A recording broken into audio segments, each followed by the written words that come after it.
Stella Lorne had not slept. She had stood at the bedroom window since before dawn, watching January snow settle over the elm trees along the post road, pressing one hand flat against the cold glass until her fingers went numb, then doing it again. The carriage had been expected by noon. It was now 1:30, and the road was still empty. She was 26 years old and had been married for 18 months. 18 months in which Dorian Lorne had been present for perhaps 7 of them. She had learned the shape of his absence, better than she had ever learned the shape of his presence. The particular quiet of a house where a man is expected and not there, which is a different kind of quiet from any other. 6 weeks ago, Dr. Whitby had told her, in his plain, unhurried way, that she was with child. He said it across the examining room desk while Stella kept her hands folded in her lap and her face composed. He said it the way careful men say difficult things, directly, watching her face to see what the news would do to it. She had walked home 2 miles in the December cold. She had not told anyone, not Nan, who kept the house on Lorne Road and noticed everything without saying much about it. Not her cousin Phoebe, who visited on Thursdays and would have cried out of love, and then talked for an hour out of the same. Not Reverend Morse, who had married them and still checked on her out of loyalty to her late father. And certainly not Dorian. She had made herself a promise on that walk home, in the gray December light, with her breath coming out in short white clouds. She would not use this child as a way to keep a man who had not decided whether he wanted to stay. The carriage came at 2 o'clock. She heard the wheels on the frozen road before she saw them, and she made herself walk downstairs slowly, with purpose, the way her father had taught her to enter any room where she expected to be tested. Nan appeared at the kitchen doorway, her expression doing the particular thing it did when she was absorbing information and reserving comment. She had known about the letter. The formal notice from Mrs. Dinah Lorne's solicitor, received 3 weeks ago, citing a contractual irregularity in the marriage settlement that might, with proper legal attention, permit a clean dissolution of the union. Nan had read enough of it over Stella's shoulder to understand what it was. She hadn't said a word about it since. Stella opened the front door before Dorian could knock. He was standing on the porch step with his hat in one hand and a leather traveling bag in the other, snow caught in the shoulders of his dark coat. He was thinner than she remembered. His face had the look of a man who had spent several weeks making a decision he didn't fully believe in. "Stella," he said. "Dorian," she said. Neither of them moved. "May I come in?" She stepped back from the door. He came into the front room, set his bag near the window, and looked around the house in the careful way of a man trying to figure out what has changed and what is the same. Her father's books on the shelves, the blue curtains she had hung in November, the small braided rug near the hearth that had belonged to her grandmother. "You've kept it well," he said. "I always keep what's mine well," she said. "That's not why you traveled 4 days from Boston." He looked at her then, really looked at her, and something moved through his face that she couldn't name. He set his hat on the side table and reached into coat and produced a folded document. Thick paper, official wax, the kind of thing prepared by someone who charges by the hour. "My mother retained a solicitor," he said. "She believes there is a procedural problem with the original settlement documents, the way they were filed in Hartford. There's a question about whether the marriage itself is properly registered." Stella looked at the document without touching it. "Your mother believes," she said. "Yes. And what do you believe, Dorian?" The silence that followed was long enough to mean something. Outside, the elm trees stood in the gray afternoon indifferent. "I believe," he said carefully, "that you are young and capable, and that staying in a marriage held together only by legal obligation isn't." "Stop." Her voice was quiet, it didn't shake. "Please don't tell me what I deserve as though you have the authority to decide it." He stopped. "You drove 4 days to bring me a document your mother's solicitor prepared," she said, "and you're framing it as a kindness. I want you to hear yourself say that, Dorian. I want you to stand in my house and say those words out loud and listen to what they sound like." He looked at the floor, then at her. Something crossed his face, not anger. Closer to shame, though with Dorian Lorne, those two things had always been difficult to separate. "There's more to it than that," he said. "Then, tell me the more." Another silence. The fire in the hearth popped once. Snow ticked against the windows. "Fiona Aldred," he said. She had known the name was coming. She had known it the way you know a storm is coming, when the light changes in the afternoon. Not from certainty, but from the body's quiet reading of signs. Your mother's choice, she said. My family's expectation. That's not the same as yours. No, he said very quietly, it isn't. She wanted to ask him everything. She wanted to ask whether he loved Fiona Aldred, whether he had ever loved Stella, whether any part of him had come to Glenfield, hoping she would give him a reason to stay. She did not ask, because she was afraid of what any of the three answers might cost her, and she had made herself a promise. Sit down, she said instead. Nan will bring coffee. We are going to have this conversation like two adults who once meant something to each other, and we are going to do it properly. He sat. Nan came with coffee and cornbread, and the expression of a woman performing complete neutrality while hearing every word through the kitchen wall. She put the tray down without comment, gave Dorian a look that carried its own particular verdict, and left with dignity. Stella poured. She handed him his cup. She sat across from him and waited. Tell me what your mother offered, she said. He wrapped both hands around the cup. The house stays in your name, the Holt property, the land, all of it.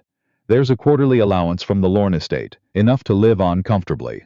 More than comfortably, he paused. You wouldn't want for anything material. Nothing material, she repeated. Yes. And in exchange I sign this document, and become a woman whose marriage was dissolved before she turned 30. She looked at him steadily.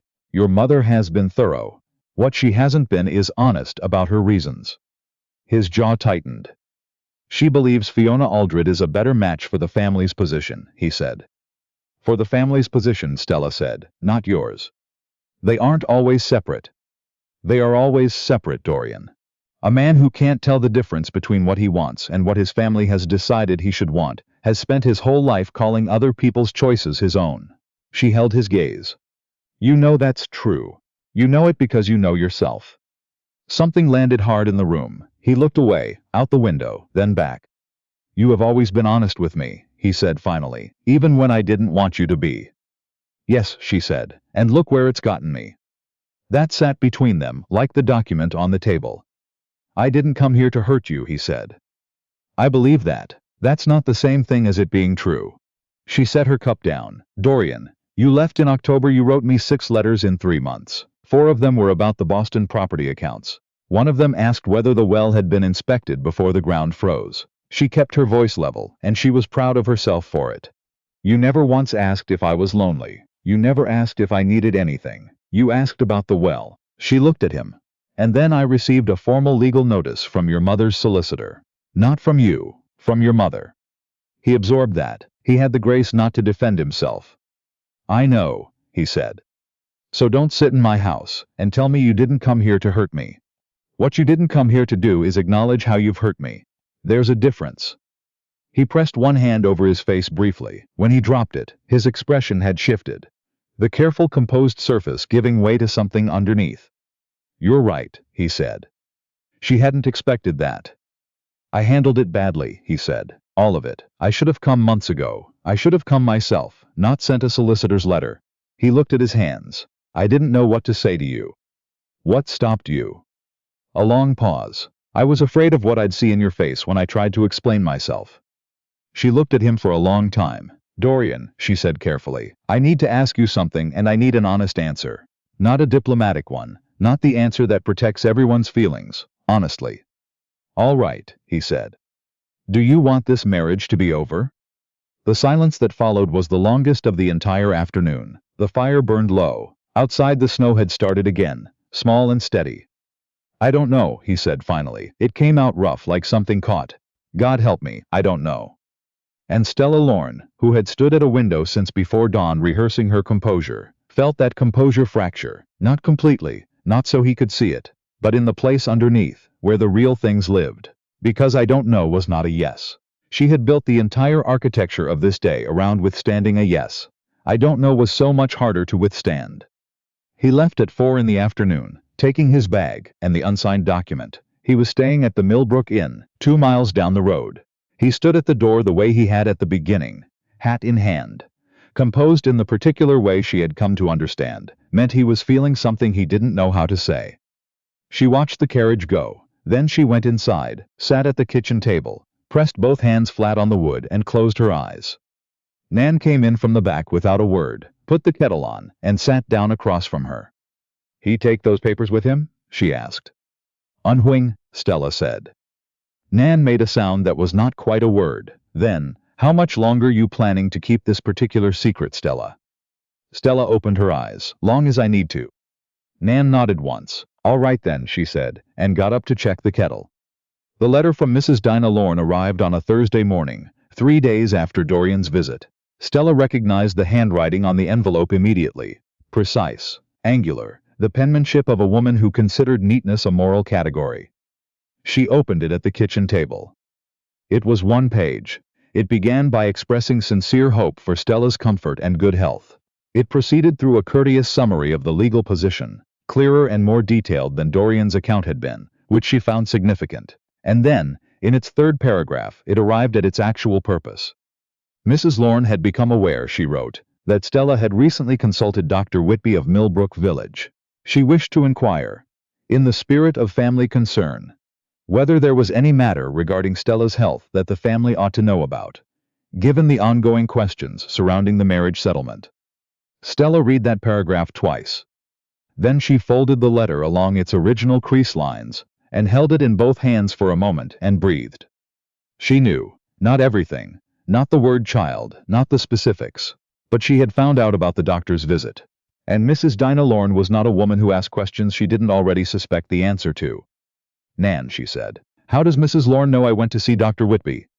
A pause. "Millbrook's a small town. A woman from up the road rides in alone, sees the doctor, pays cash, rides home alone. That's the kind of things that gets noticed, a beat, especially if someone's already asking around about her."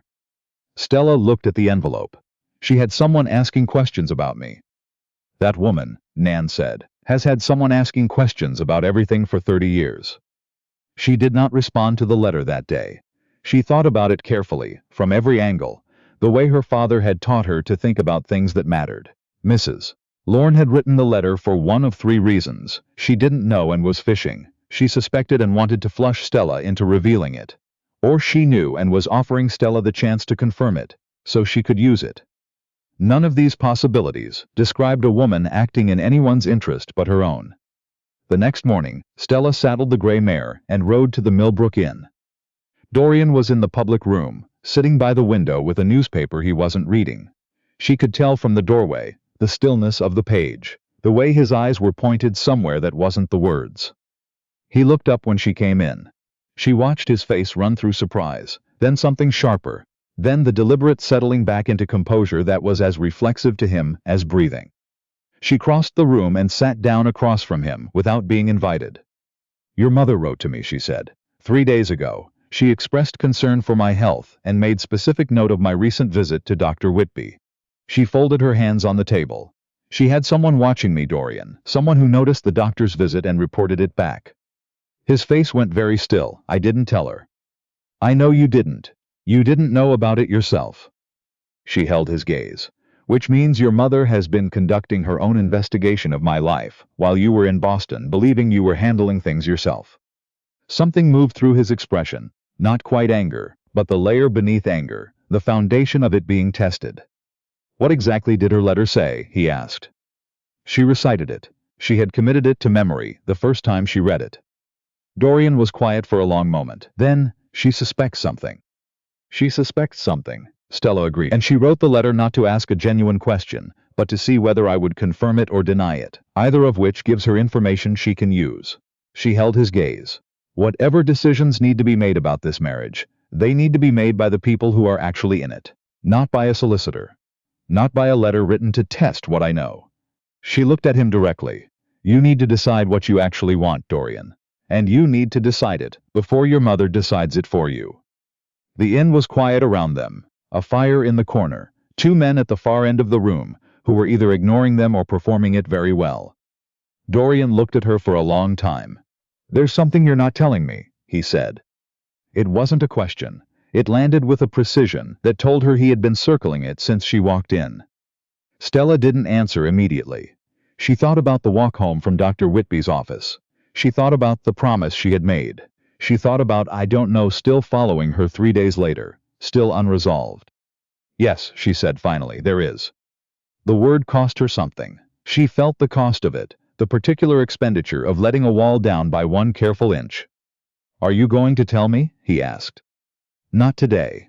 Her voice was steady and final in the way she had learned to be final.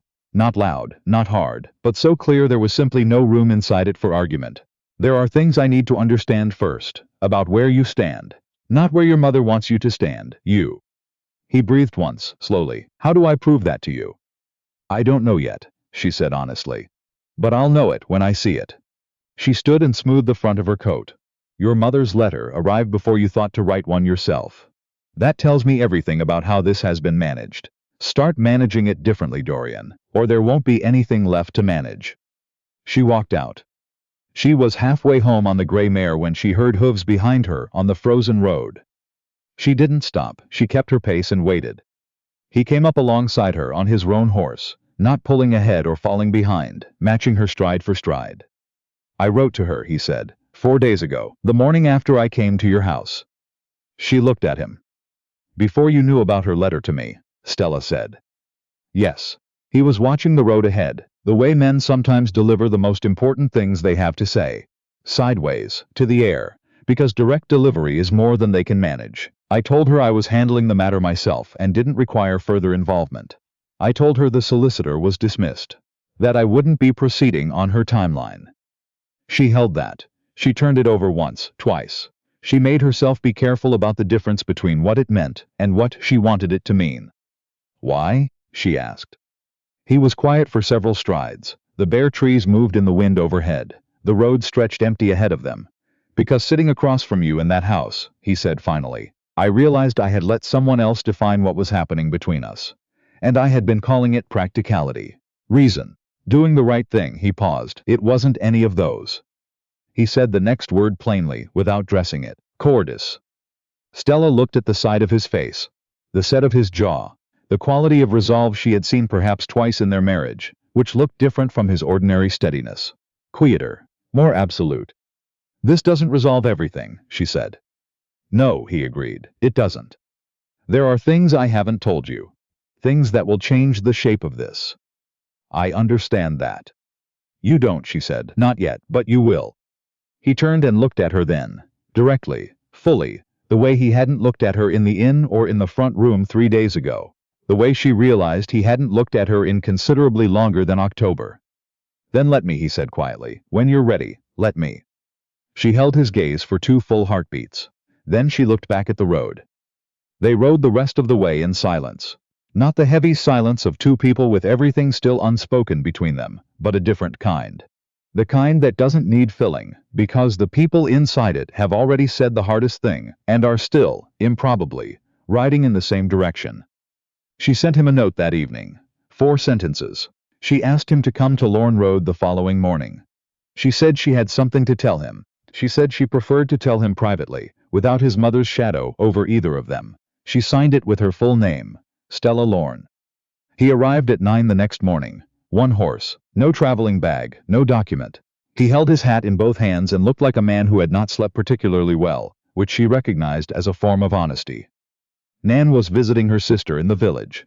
Stella had arranged it.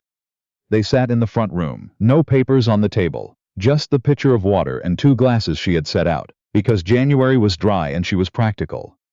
"I'm going to tell you something," Stella said, "and I need you to hear all of it before you respond, not just the beginning. All of it." "All right," he said. "I'm going to tell you the truth. Parts of it will be hard to hear. I need you to trust that I'm telling you the whole of it. Not the version that makes me look most reasonable. Can you do that?" "Yes," he said, and she believed him. She took 1 breath. "I'm with child," she said. The silence that came after was the longest she had ever sat inside. Not blank shock. The silence of a man who had suspected something and was now confronting the fact that suspicion and knowledge are 2 entirely different experiences. Dorian didn't move. He didn't look away.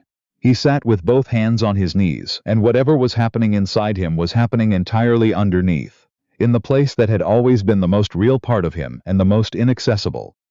"How far along?" he asked. His voice came out careful and low. 6 weeks ago, Dr. Whitby confirmed it. Based on what he told me, I believe I'm approximately 13 weeks. She kept her voice even. "I conceived before you left for Boston. The timing is not ambiguous." He absorbed that. She could see him doing the arithmetic without sentiment. You knew, he said slowly, when I came with the papers. You knew the entire time I was here. Yes. He exhaled. A single breath that carried something enormous in it, the sound of a man's understanding of a situation completely restructuring itself. Why didn't you tell me? He asked. Here was the part she had prepared, not to make it smooth. She had prepared it to make it accurate. Because I knew what you would do, she said. I knew the moment I told you, you would close that bag and put the document away and tell me we'd work it out. And Dorian, I believe you would have meant it. In that moment I believe it completely. She held his gaze. But I also knew that 6 months later, or a year, you would look at me and see the woman who told you about the child at the exact moment you were trying to leave. And you would wonder. You would always wonder whether you stayed because you chose to, or because I made it impossible for you to do anything else. She kept her voice level. I will not be the woman who trapped you, not even with a truth. His jaw worked. His hands had tightened on his knees. You were sitting here, he said, carrying my child, listening to me talk about quarterly allowances and clean legal dissolutions. He stopped, started again, and you said nothing. I said quite a lot, she said. I just didn't say that. Something in his face broke open, not dramatically, not completely, but along a line that had always been there. Finally given enough pressure to give, he stood up. Not from anger. She knew his anger and this wasn't it. He stood because he couldn't hold what he was feeling and stay seated. He crossed to the window and stood with his back to her. She let him. She had given him something hard, and he was owed the time to hold it. You still could have told me, he said to the window. If you knew it would change everything, why didn't you? He turned back to face her. Any other woman in this county would have used it. My mother certainly expected you to. That's why she was so desperate to find out about the doctor before you could say anything. He looked at her across the room with something in his face she hadn't seen before. Not admiration exactly. The raw material from which admiration is made. Why didn't you? He asked. Because I have watched women spend their whole lives being kept, she said. Kept in marriages, kept in houses, kept in arrangements that were never their choice, by information, by obligation, by the simple fact that they had nowhere else to go. My own mother was kept. She held his gaze without flinching. I would rather raise this child alone with Nan's company and my father's books than raise them inside a marriage, where every time you look at me, you're wondering what your life might have been. He crossed back from the window. He stood close enough that she had to tilt her face up slightly to hold his eyes. I need you to hear something, he said. I'm listening. I came to this house 10 days ago with that document. I sat across from you and talked about procedural irregularities and quarterly payments, and I had convinced myself it was the kind thing. He paused. And you sat there, and you didn't cry, and you didn't beg, and you didn't use what you knew to stop me. His voice was quieter now. I have spent 10 days thinking about what that means. It means you had already made peace with losing this marriage. That you valued your own dignity more than you valued keeping me. He looked at her steadily. That is not something a woman does if she was ever trying to trap anyone. She was quiet for a moment. Your mother believes differently. My mother is wrong, he said. Flat, absolute, with no softening around it. My mother has spent 30 years believing that every woman who marries into this family has a calculation, because that is the only framework she has for understanding why a woman would want anything at all. And I have been letting her frame this situation. He held her gaze. I have been letting her frame you, and that is inexcusable. Stella looked at him for a long moment. I need you to understand something now. This child is real. The fact that I'm telling you doesn't obligate you. I want to be clear about that. I'm telling you because you had a right to know, and because your mother was closing in on the truth, and I won't let her be the one who tells you. She kept her voice steady and precise. But I am not telling you so that you'll stay.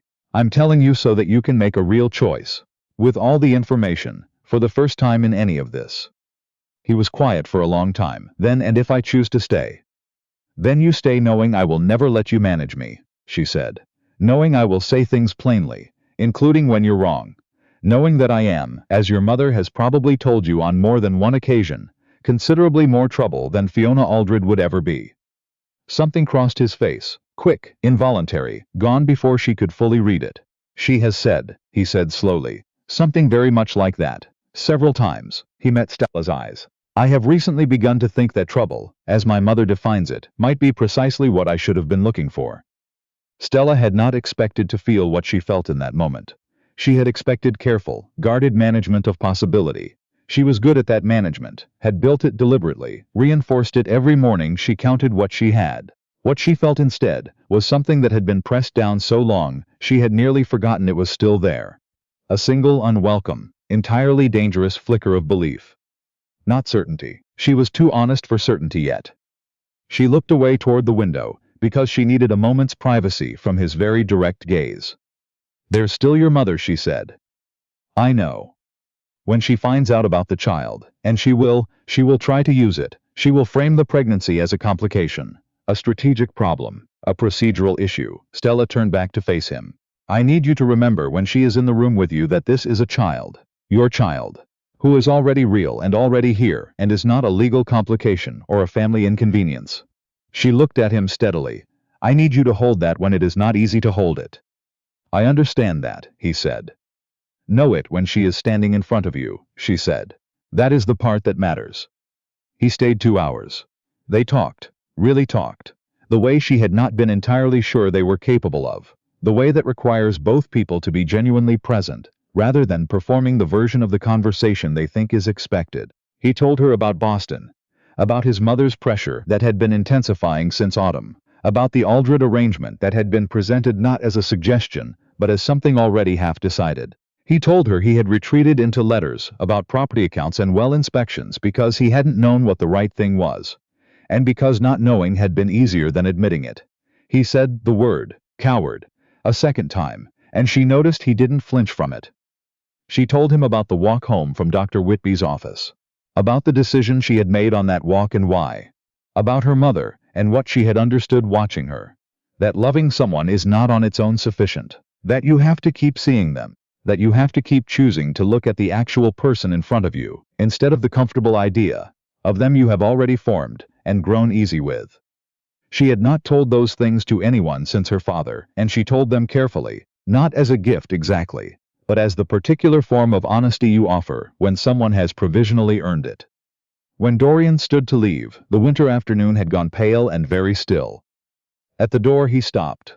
"I'm going to write to my mother today," he said. "Not the way I wrote before. This time I'm going to tell her specifically what I've decided and why." "And what have you decided?" she asked. "That she doesn't get to decide this." He held her gaze without qualification. "Not the marriage, not the child, not you. That is mine to decide, and I have decided." She looked at him. "You've decided in the last 2 hours, after information that changes everything." "Yes." "That is very fast." "I know." He held her gaze. "I need you to know it isn't the child driving this. The child is real and true, but it is not the reason I am saying this. This is about who I am and what I will accept in my own life." He paused. "The child is a separate thing, a true thing, but I would be saying this without it." She studied his face, the quality of resolve in it, the stillness underneath the words. She believed him. She believed him because she had learned to read the difference between Dorian performing conviction and Dorian possessing it, and this was possession. Clear and unhesitating. He reached out and took her hand, not dramatically, not with any theatrical weight to it, just took it, his hand over hers, and held it for a moment. "Let me prove the rest over time," he said, "not with words." She looked at their hands, then at his face. "All right," she said. Not surrender, not capitulation. The beginning of something that might, handled carefully and without illusion, become what it was supposed to have been from the start. He proved it. Not all at once, and not without difficulty. Mrs. Dinah Lorne came in February, as Stella had known she would. She had always been a woman who moved fast when she felt a situation slipping. She arrived on a Tuesday with 2 days' notice, and the expression of a woman preparing to be reasonable about something she considered unreasonable. She stood in the front room of Lorne Road and said what she had come to say about family names and social expectations, and the particular disadvantages of an unconventional daughter-in-law, who had apparently decided that knowing her own mind was more important than knowing her proper place. Dorian sat beside Stella, not across from her beside. When his mother finished, he said, "I understand your concerns, and I need you to understand that they don't change what I've decided." Mrs. Lorne looked at Stella with the direct, assessing gaze of a woman, recalibrating her understanding of a situation she'd believed she controlled. Stella looked back at her, with the expression her father had taught her to wear when she had already done her thinking, and didn't require anyone's permission to act on it. Something shifted in Mrs. Lorne's expression. Not warmth, not yet, but the first small adjustment toward respect. The kind a person makes when they have encountered someone they didn't expect to encounter. "The child will carry the Lorne name," she said finally. "That matters to me." "The child will carry it because this marriage is intact," Dorian said. "Not because you've arranged anything." Mrs. Lorne stood. She looked at Stella one more time, and what was in that look was complicated and honest, and more than Stella had expected from her. "Your father was a school teacher," she said. "He was," Stella said. "He apparently taught you very well." It came out as though she had not entirely intended to say it. She put on her gloves and walked to the door and did not look back. Dorian let out a breath when the carriage was out of sight. "That isn't over," he said. "No," Stella agreed, "it isn't. She will push again from another direction. She is a woman who plays the long game and she has just lost the opening." She turned to look at him. "But she also just told us something." "What?" "She said the child will carry the Lorne name. She did not say the marriage was a mistake." Stella held his gaze. Mrs. Dinah Lorne concedes nothing voluntarily. If she walked away without a legal threat or a new offer, it is because she has recalculated and decided that this outcome is acceptable. She paused. "Not preferred, acceptable. And acceptable is something we can work with." He looked at her for a moment. "You read her very quickly." "I read people very quickly," she said. "It is one of the things about me that your mother finds troublesome." She looked back at the empty road. "It is also, I suspect, one of the things that will eventually make her respect me. Not today." He almost smiled. Just the edge of it, at the corner of his mouth. The expression she had catalogued early in their acquaintance as the one that meant he was genuinely and unexpectedly pleased by something. "Not today," he agreed, "but eventually." The baby came in late July, on a Thursday afternoon, unhurried and efficient in a way that surprised Dr. Whitby and no one else. A girl, dark-haired from the first hour, with the particular focused expression of someone who has already made several decisions and fully intends to act on them. Dorian sat beside the bed afterward. He looked at the child, then at Stella, who was tired in the profound and specific way of someone who has just done something extraordinary, and is only beginning to believe it is done. "She looks like she's already working something out," he said. "She's 4 hours old," Stella said. "Some things don't take long," he said. He reached out and touched the child's hand, which closed immediately around one of his fingers with the absolute grip of someone uninterested in negotiation. Something happened to his face. The careful, practiced composure that had always been his default simply opened, all the way, without guard or performance. Just a man feeling something too large to contain. He said nothing for a long time. Then Stella said, "Dorian." He looked at her. "I love you," she said. "I think I have loved you since well before October. I didn't say it because I needed to know you were choosing me and not being obligated to me. I needed to be certain of the difference." He was quiet for a moment. Outside the window, the late July evening was warm and clear and entirely indifferent to the significance of what was happening inside the room, which was exactly as it should be. "I know the difference," he said. "I knew it the morning I came to your house and couldn't say yes when you asked whether I wanted the marriage to be over." He covered her hand with his. "The same gesture as always, simple and entirely sincere. It was never what I wanted. It has never been what I wanted." She breathed. "All right," she said. Not the careful, provisional all right of January, not the beginning of something all right of February, the full and final all right of a woman who has decided, with complete information and clear eyes and her own full agency, that this is where she chooses to be. The baby made a small sound between them, not a cry, just an announcement, the sound of someone who is present and intends to remain so and would like this noted. "Hello," Stella said to her, "the way you say hello to someone you have been expecting for a long time. We've been waiting for you." Years later, the people of Glenfield would speak of the Lornes of Lorne Road, the way communities speak of families who have built something real out of materials that were not originally well suited to each other. They would speak of the small lending library, Stella, established in the village church hall, built from her father's books and her own, because she believed that women who could read were women who could not be so easily managed. They would speak of the way Dorian had brought the Lorne estate's tenant families to the same table as the town council when land decisions were being made, which had been Stella's idea, and which he had implemented without being asked twice. They would speak most often of the girl. Dark-haired, precise, already reading at 3 and arguing at 4. Absolutely certain of herself in the way her mother had always been certain, with the additional advantage of having been raised by two people who had learned, at some cost, the difference between being kept and being chosen, and who had chosen each other loudly, on purpose, with full knowledge of what it required. Mrs. Dinah Lorne came every Christmas until she was no longer able to travel.